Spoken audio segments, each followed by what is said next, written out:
Presta atenção no que ele vai falar aqui ao vivo. Sua vez, Demétrio. Vamos começar assim. Negar a realidade não muda a realidade. Dizer que não existe o vírus da Covid não faz com que o vírus da Covid não exista. Quando os Estados Unidos, a Espanha, e eu digo não os governos, sistemas judiciais, e agora a Itália, negam extradições do Supremo, nós podemos ter duas atitudes. Uma, nos abraçar à bandeira brasileira e dizer que o Supremo está certo e os sistemas de justiça das outras democracias estão todos errados. Nós podemos fazer isso. É negar a realidade. Ou então, nós podemos reconhecer a realidade e dizer, não, existe um problema com o devido processo legal. Ninguém está discutindo, nesse caso da Carla Zambelli, o conteúdo do crime. Isso não está em discussão. O que está em discussão é algo fundamental na justiça, nas democracias, que é o devido processo legal.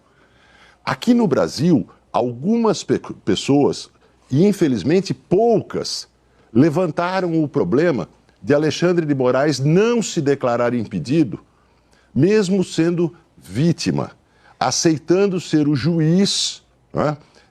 E também o investigador, o executor das sentenças, tanto no caso de Carla Zambelli quanto no caso do processo geral. Isso, o resultado político disso é uma desmoralização do Supremo Internacional. São 3 casos já. Eu venho falando para vocês isso desde o ano passado, citando que o processo de desmoralização do STF faz parte de uma estratégia para você conseguir derrubar, prender ministro de forma facilitada sem danificar a democracia. E isso cada vez fica mais exposto. E agora está sendo exposto pela própria Globo, meus amigos. Agora vamos para outro ponto internacional e já voltamos para o ponto central que tem total alinhamento, porque é a atuação dos Estados Unidos no mundo. Presta atenção no que está acontecendo em Hormuz nesse exato momento e a choradeira geral. A gente tem a notícia nos próximos dias, esse instrumento vai ficar na mão do Irã, para sempre, né? Descobriram que tem ali que se fecham, enforcam a economia, prejudicam não apenas os Estados Unidos, mas boa parte do mundo, que por outro lado vai pressionar os Estados Unidos, todos os outros países. Esse instrumento, o Irã já avisou que não abre mão, né, Cássio? Isso é bastante interessante, Sérgio, que o Irã e os Estados Unidos, eles partem de paradigmas diferentes, ou tentam partir de paradigmas diferentes quando se fala de Estreito de Hormuz. Os Estados Unidos querem que o Estreito de Hormuz permaneça aberto porque ele tem que permanecer aberto e assim é. O Irã diz que se o Estreito de Hormuz for ficar aberto, é porque o Irã está permitindo isso. Porque o paradigma que o Irã quer criar no Estreito de Hormuz é que o Irã é soberano sobre o Estreito de Hormuz, dividindo essa administração com o país que é responsável pela outra costa, que é Omã. Até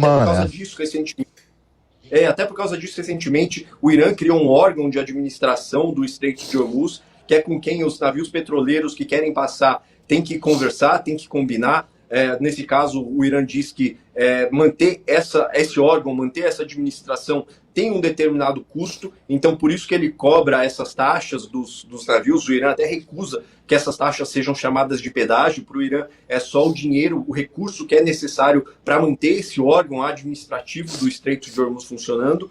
E o Irã não quer abrir mão da soberania do Estreito de Hormuz, Sérgio, porque como a gente está conversando aqui, como é a arma mais poderosa do Irã, se o Irã abre mão e diz que o status quo é o Estreito de Hormuz ter que permanecer aberto, ele perde a sua arma mais poderosa, né? Que é a administração. Só que tem um ponto, e o ponto central é que essa arma vai perder eficiência por definição se os Estados Unidos quiserem. O maior erro americano foi não ter feito a estrutura suficiente para não ter a necessidade tão relevante do Estreito de Hormuz. Como assim, Floriano?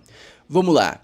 O pedágio de Hormuz, 20 milhões aí de barris são transportados pelo por Hormuz, perfeito? E aqui a gente tem qual foi o custo global dessa parada. Mais ou menos para o mundo, a gente pagou em torno de 1,3 a 3,5 trilhões. O que eu quero dizer com isso? Eu estou falando que é o custo da inflação global, estou falando da inflação americana, a inflação de tudo que teve, todo o custo que teve por causa desse aumento do custo do petróleo, perfeito? Todo o custo associado, direto e indiretamente, fica em torno de 1 a 3 trilhões. De qualquer forma, a gente pode considerar até 1 trilhão, beleza? Como que poderia ter sido feita uma alternativa, tá? Simplesmente poderia ter sido operado dutos. Simplesmente a gente poderia ter feito dutos há décadas atrás, que seria uma alternativa para não ficar refém de Hormuz. A gente é refém de Hormuz porque não existe um governo global, porque os Estados Unidos não quiseram financiar, porque se quisessem, com 90 bilhões de dólares você faz um duto de 15 milhões de barris. Considerando que já existe um duto de 7 milhões da Arábia Saudita, a gente está falando que a gente teria 22 milhões de barris por dia que poderia sair dos Emirados Árabes, ali da região do Ocidente, do Iraque, tudo lá, se você fizesse esse investimento. Por que não foi feito esse investimento? Esse investimento seria menos de 10% do valor perdido globalmente e você não ficaria refém do Irã. Se não fosse isso, simplesmente você poderia deixar o Hormuz fechado para sempre, usava esses dutos como outra forma de viabilizar a saída e você deixaria simplesmente o Irã se corroer por dentro. Simples. Por que não foi feito? Esse que é o ponto. E não leva muito tempo. Em 18 meses, se eu não me engano, eu acho que a Arábia Saudita, eu não sei qual que é o país, tá? Me perdoem. Eu não sei se é o Catar ou a Arábia Saudita. Em 18 meses, eles vão concluir a expansão de dutos que eles têm já. Eles vão dobrar e vão para 3,6. Ou seja, no total, eles vão chegar a 13 milhões de barris com infraestrutura já contratada. Então, se os Estados Unidos resolvessem financiar mais 10 milhões de barris, que a gente poderia imaginar que seria 60 milhões de dólares para financiar isso, eles não ficariam nunca mais refém do Irã. E isso para os Estados Unidos é muito pouco dinheiro. Se você considerar quanto eles gastaram com míssil, com porta-aviões, com todo esse clima, sem considerar a inflação, estou falando do custo diretamente da guerra mesmo, de ficar explodindo um troço, só isso já pagaria essa infraestrutura. Não foi feito porque não se teve uma estratégia global e porque ninguém quer pagar isso. O próprio Emirados Árabes lá, eles querem pagar eles não têm tanto interesse em pagar. Por quê? Eles preferem vender 7 milhões de barris a 100 dólares do que vender 14 a 60 dólares. Por quê? Porque a margem é maior. Porque simplesmente eles vão ter mais poder de barganha, porque eles vão ser mais valorizados, porque eles economizam produtos, se é que você me entende. Tudo isso poderia ser minimizado com uma estratégia mais eficiente. Aqui eu juntei todos os dados para vocês podem conferir se vocês quiserem, mas basicamente seria possível executar esse tipo de obra em um período pequeno. Bota 18 meses não, bota 3 anos, só que você resolve todo o ponto. Se o Trump tivesse essa estratégia no início, vou fazer essa questão com o Irã, ele poderia ter começado essa construção no início do governo dele e ele estaria concluindo por agora, ou ano que vem no máximo, estaria concluindo, e aí depois ele faria o ataque, porque dessa forma ele conseguiria, se por acaso ocorresse o fechamento de Hormuz, ele teria outra rota. Floriano, e ataques nesses dutos? Primeiro, se acontecesse o ataque, você aconteceria um período, um local dos dutos, você reconstruiria e seguir o jogo, porque a parte da infraestrutura toda é muito difícil você pegar e atacar. Isso considerando que a infraestrutura vai ser sobre a terra, que é possível, porque ser deserto não tem por que você enterrar. Mas você poderia enterrar também, que dificultaria o míssil acertar. E como os dutos são algo pequeno, com entre aspas, o míssil tem que ter um alto grau de precisão, ou seja, tem que ser um míssil caro. Você derrubar míssil caro com outro míssil caro gera viabilidade financeira da guerra. Se você me envia um míssil de 1 bilhão para me atacar e eu uso 100 milhões para derrubar esse míssil e não cair, e não destruir nenhuma infraestrutura minha, eu ganhei. Eu ganhei porque eu gastei 100 e você perdeu 900, você perdeu 1 bilhão. Ou seja, ganhei a brincadeira. Fez sentido? Ou seja, isso aqui foi, na minha humilde concepção, eu até conversei bastante com a IA, avaliando vários cenários, foi uma incompetência aí que poderia ter sido minimizado com financiamento. Quem financiaria isso? Poderia ser o próprio governo americano, que ele poderia fazer esse financiamento e taxar, sabe? Beleza, eu vou fazer essa infraestrutura para vocês, mas eu quero receber X dólares por barril que passar. 1, 2 dólares. O custo de viabilidade disso seria um custo de 3 a 4 dólares. Beleza, ele recebe 2 dólares. Seria o custo de capital do país soberano, ou seja, dos Estados Unidos. Seria um bom negócio para os os Estados Unidos. Ou seja, não fizeram. Isso, na minha concepção, foi falta de estratégia, tá? Foi falta de estratégia, mas a gente não pode colocar isso na culpa de ninguém, porque, querendo ou não, é um projeto de 4, 5 anos. E é por isso que até ontem na live eu falei sobre a soberania não, a capacidade que a China tem de tomar o lugar dos Estados Unidos. Por quê? Porque eles fazem esses projetos, o tempo todo eles fazem esse projeto de 5, 10 anos. Agora eles estão começando uma relação com a África, com o continente africano, que é para as próximas décadas. Qual que é a relação que os Estados Unidos está começando de forma eficiente para as próximas décadas? Talvez a gente pode considerar a Argentina, talvez o próprio Brasil, depois que virar o governo, a gente pode imaginar, mas é muito volátil por ser democracia. A relação que a China está começando com os países da África, por muitos lugares eles serem ditaduras, a gente pode imaginar que é uma relação muito mais consolidada e por década, já que o governo não vai ter tanta alternância. Ou seja, isso coloca a China e o governo ditatorial em vantagem, infelizmente. Seguindo agora, em algumas partes, os Estados Unidos está colocando para arder. Presta atenção nisso aqui.